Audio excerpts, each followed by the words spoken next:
BSc part third in plant physiology we continue photosynthesis. जैसा कि कल हमने कैल्विन बेंसन साइकिल के बारे में डिटेल स्टडी किया था।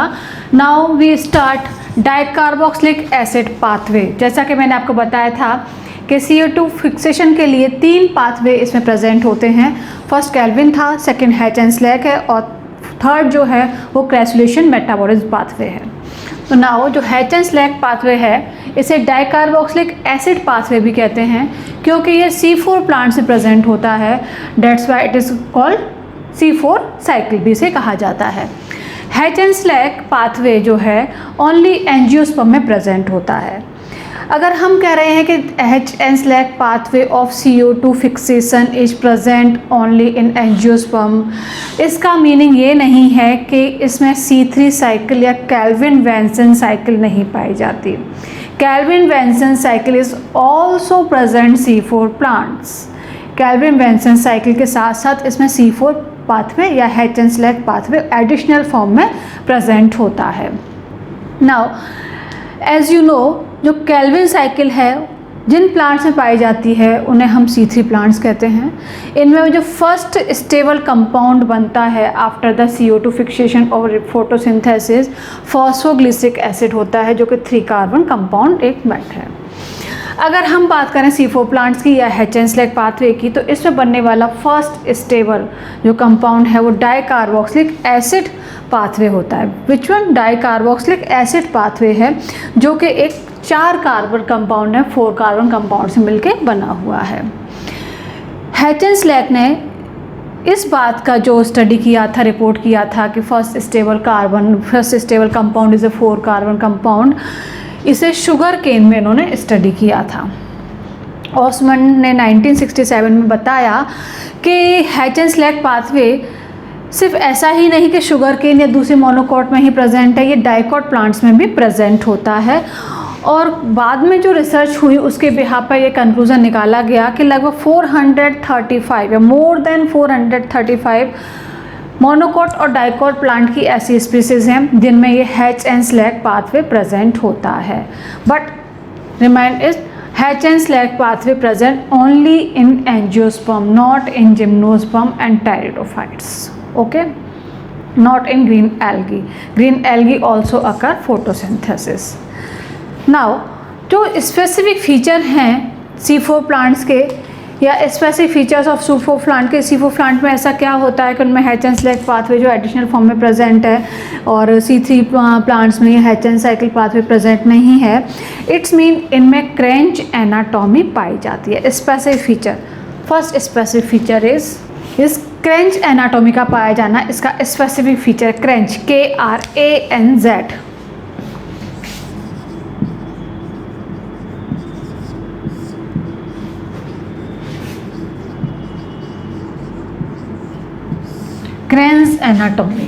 क्रेंच एनाटॉमी C4 प्लांट्स में प्रेजेंट होती है और C3 प्लांट्स में ये नहीं पाई जाती। तो क्रेंच एनाटॉमी क्या है? बेसिकली आपने पढ़ा है कि कोई भी लीफ है इसमें अपर एपिडर्मिस होती है, लोअर एपिडर्मिस होती है, सेंटर पार्ट में वेस्कुलर बंडल होते हैं जो कि जाइलम और फ्लोएम से रिप्रेजेंट करते हैं जिनको हम, और एपिडर्मिस के नीचे अपर और लोअर एपिडर्मिस के बीच में यहाँ जो सेल्स होती हैं लीफ में उन्हें हम मेसोफिल सेल्स कहते हैं। Is a rough diagram only for understand the Hatch and Slack Kranz anatomy. Basically is a rough diagram, upper epidermis, lower epidermis, बीच में मेसोफिल सेल्स हैं और ये वेस्कुलर टिश्यूज़ हैं इसके अंदर। बेसिकली सेल्स में प्रेजेंट होता है। प्लांट लीफ ऐसी ही होती हैं। ये जो मेसोफिल सेल्स होती हैं ग्रीन कलर की होती हैं, इनमें क्लोरोप्लास्ट पाया जाता है। क्लोरोप्लास्ट का स्ट्रक्चर मैं आपको बता चुकी हूँ। क्लोरोप्लास्ट में ग्रेना और स्ट्रोमा दो पार्ट में डिवाइड किया गया है।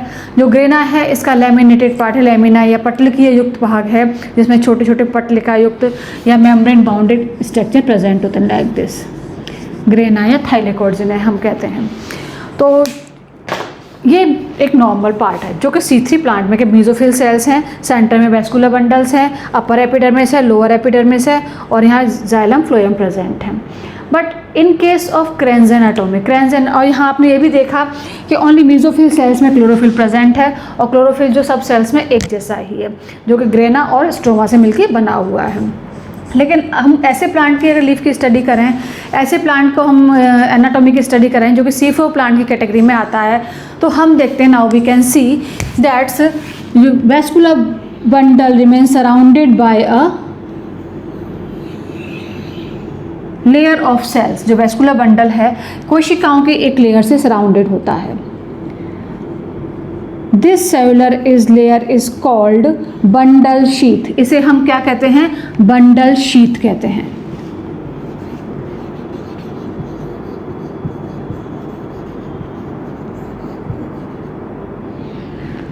तो जैसा कि मैंने आपको बताया, mesophyll cells also contain chloroplast. Chloroplast is made up chloroplast और chlorophyll. Chlorophyll is also made up by grana और stroma. But here cells of bundle sheaths also contain a different type of chloroplast। यानी जो bundle sheath की जो sales है इनमें भी chloroplast पाया जाता है, बट वो डिफरेंट होता है। जैसा कि मैंने यहाँ बताया कि मेसोफिल सेल्स में स्ट्रोमा और ग्रेना प्रेजेंट हैं। जो ये बंडल शीथ का क्लोरोप्लास्ट होता है इसमें ग्रेना स्ट्रक्चर नहीं प्रेजेंट होता, ग्रेना इसके अंदर नहीं पाया जाता। हाँ, एक डिफरेंस और है कि इसमें जो बंडल शीथ में क्लोरोप्लास्ट प्रेजेंट है उसमें ग्रेना तो होगा ही नहीं, लेकिन इसमें बड़े बड़े स्टार्च ग्रैन्यूल्स प्रेजेंट होते हैं, स्टार्च ग्रैन्यूल्स।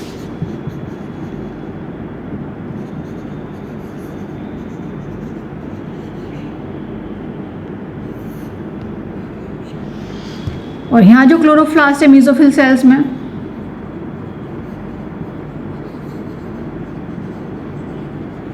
मेसोफिल सेल्स के क्लोरोप्लास्ट में ग्रेना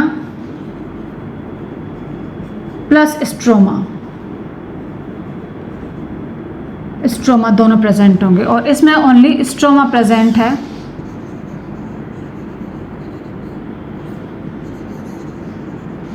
ग्रेना इसके अंदर नहीं होता। This is a cranes anatomy जो कि C4 और C3 प्लांट में डिफरेंस को बताती है कि C4 प्लांट जो हैं उनमें मेसोफिल सेल्स के अलावा बंडल शीथ में भी क्लोरोफिल प्रेजेंट होता है, और ये क्लोरोफिल मेसोफिल सेल्स में पाए जाने वाले क्लोरोफिल से डिफरेंट होता है। इसमें ग्रेना नहीं होता है और स्टार्च के बड़े बड़े ग्रैन्यूल्स इसमें प्रेजेंट होते हैं। सेकेंड स्पेसिफिक फीचर जो है C4 प्लांट का, फर्स्ट मैंने आपको बताया cranes anatomy is a specific feature of C4 plant. The next is low CO2 compensation point. इनका जो CO2 कंपनसेशन पॉइंट होता है वो लो होता है, यानी CO2 की बहुत ही कम अमाउंट पर ये कंपनसेट हो जाते हैं, जैसा कि C3 साइकिल में नहीं होता है। C3 साइकिल में एक स्पेसिफिक अमाउंट ऑफ CO2 मतलब higher amount of CO2 required होती है for the compensation point, but C4 plant का जो कंपनसेशन पॉइंट है CO2 का काफ़ी लो होता है। Next, photosynthesis remain unaffected bye लो CO2 कंसंट्रेशन।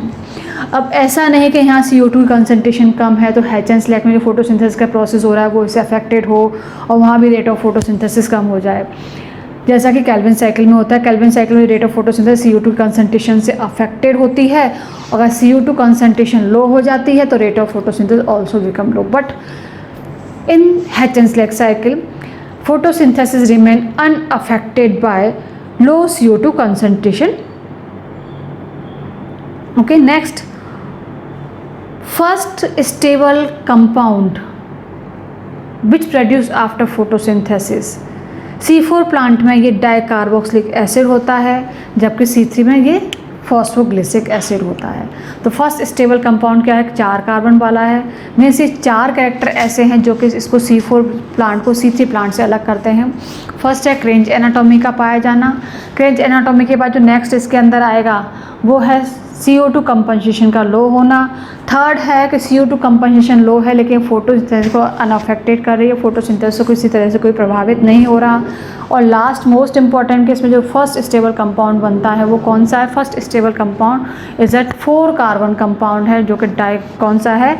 डाइकार्बोक्सिलिक एसिड है। और C3 साइकिल में कौन सा बनता है? फॉस्फोग्लिसिक एसिड का फॉर्मेशन वहाँ होता है। नाउ जैसा कि मैंने आपको बताया कि लगभग 435 स्पीसीज़ हैं जो कि मोनोकोट और डाइकोट को कैरी करती हैं, जिनमें कि क्रेंज एनाटॉमी पाई जाती है, या हम कह सकते हैं कि ये C4 प्लांट्स की कैटेगरी में आते हैं। तो C4 प्लांट की कैटेगरी में आने वाले जो हैं मोनोकोट्स हैं और डाइकोट्स दोनों ही हैं। तो मोनोकोट में बेसिकली साइप्रेसी फैमिली का साइप्रस कंप्रेसर इसका फर्स्ट एग्जाम्पल है।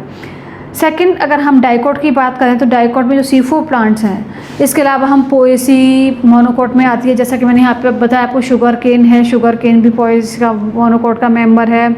साइनेडोन डेक्टाइलोन है, सोरगम वुल्गैर है जिसे हम ज्वार कहते हैं, जिया मेज है, and most of monocot have characteristic of C4 plant, and most of monocot is identified as C4 plant। लेकिन डाइकोट की हम बात करें तो डाइकोट में एजोएसी फैमिली का है, मोल्यूगो, देन अमेरेंथेसी फैमिली में अमेरेंथस रख सकते हैं इसके अंदर, देन चिनोपोडिएसी फैमिली में सालसोला फोइटिडा इसके अंदर आ जाएगा, Asteraceae family, Euphorbiaceae family, this all families include C4 plant which Aizoaceae, Amaranthaceae, Chenopodiaceae, Asteraceae and Euphorbiaceae, this all families include in C4 plants which are characterized as a C4 plant and Krenz anatomy। Now अभी तक हमने देखा कि भाई cranes anatomy क्या है, C4 plant क्या है, इनमें एक स्पेशल साइकिल प्रेजेंट होती है जिसमें फर्स्ट स्टेबल कंपाउंड जो बनता है वो कौन सा है, 4 कार्बन कंपाउंड है जिसे ऑक्जेलो एसिटिक एसिड कहा गया है, जैसे कि ये फर्स्ट स्टेबल कंपाउंड है आफ्टर फोटोसिंथेसिस। लेकिन अब हम डिस्कस करेंगे, इसके डिस्कशन जो होगा हमारा पॉइंट निकल के आएगा वो मैकेनिज्म ऑफ C4 साइकिल, कि भाई C4 साइकिल ऐसी क्या है जो C3 साइकिल से अलग होती है, और C3 साइकिल में जो फर्स्ट स्टेबल कंपाउंड अगर हमारा 3 कार्बन कंपाउंड वाला बन रहा है तो यहाँ 4 कार्बन कंपाउंड कैसे बनता है। Now mechanism of C4 cycle.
Now Hatch and Slack cycle, यहाँ मैंने हैचन-स्लैक साइकिल को रिप्रेजेंट किया है। Upper part of the diagram represent the mesophyll cells, जैसा कि मैंने आपको बताया था मेसोफिल सेल्स में और बंडल शीट दोनों में क्लोरोप्लास्ट प्रेजेंट होता है।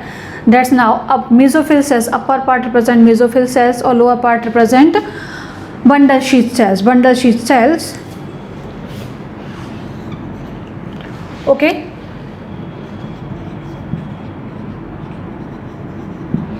तो मेसोफिल सेल्स में जब स्टोमेटा के थ्रू जब CO2 एंटर करती है तो मेसोफिल सेल्स में CO2 के साथ PEP phosphoenol pyruvic acid react करता है यहाँ ATP से,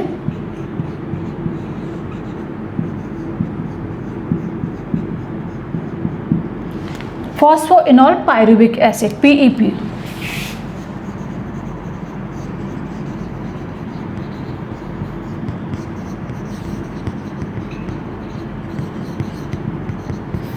ये इसको CO2 को रिसीव करेगा।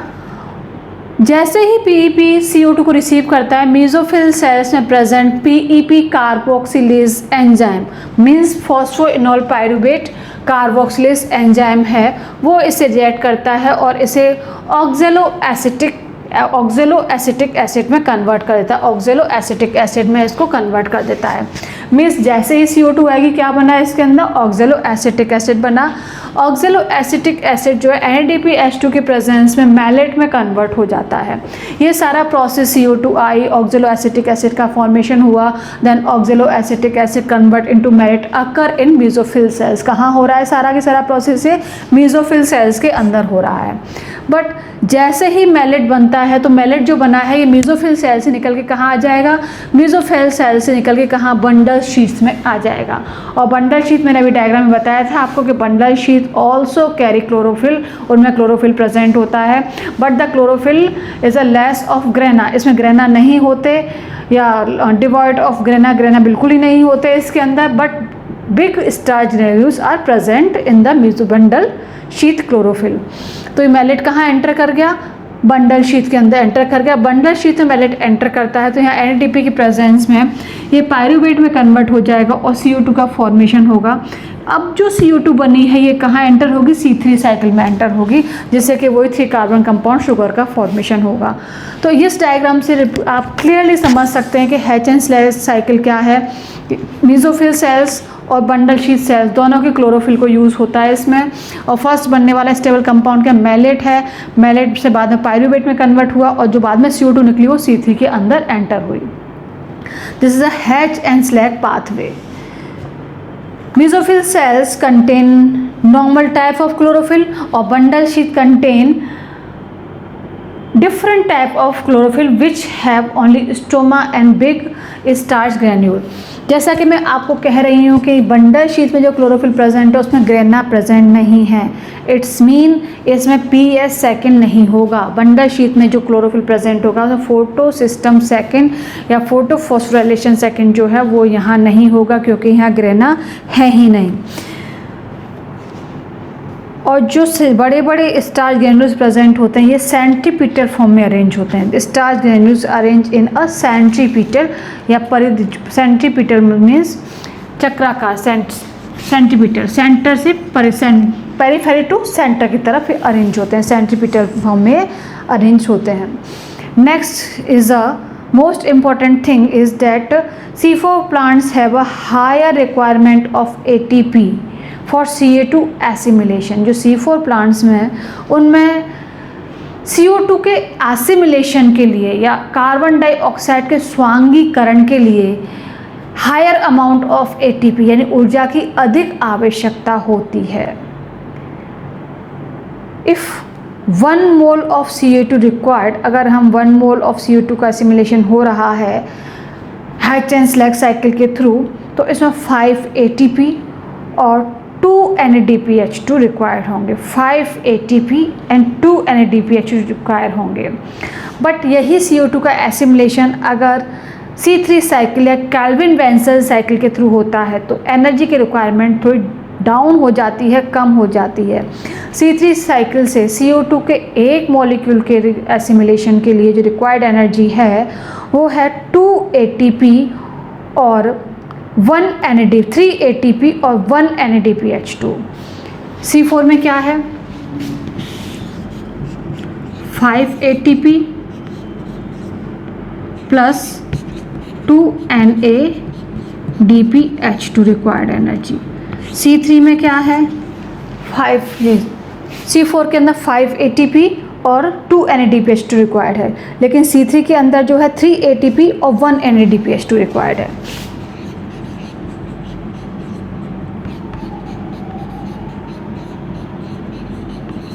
मीन्स इससे क्लियर होता है कि जो C4 साइकिल है उसमें एसिमिलेशन के लिए एनर्जी की रिक्वायरमेंट अधिक होती है और C2 साइकिल में एनर्जी के C3 जो साइकिल है उसमें CO2 के एसिमिलेशन की रिक्वायरमेंट कम होती है। अब क्लियरली ये समझ सकते हैं कि ऐसा नहीं कि जहाँ C4 प्रेजेंट है वहाँ C3 साइकिल प्रेजेंट नहीं है। बस C4 प्लांट में C3 साइकिल के साथ साथ एक एडिशनल साइकिल प्रेजेंट होती है which is called hatch and slag cycle और C4 साइकिल, जिसमें कि फर्स्ट स्टेबल कंपाउंड जो होता है वो 4 कार्बन कंपाउंड होता है। Now next is crassulacean acid metabolism, जिसे हम कैंप पाथवे भी कहते हैं।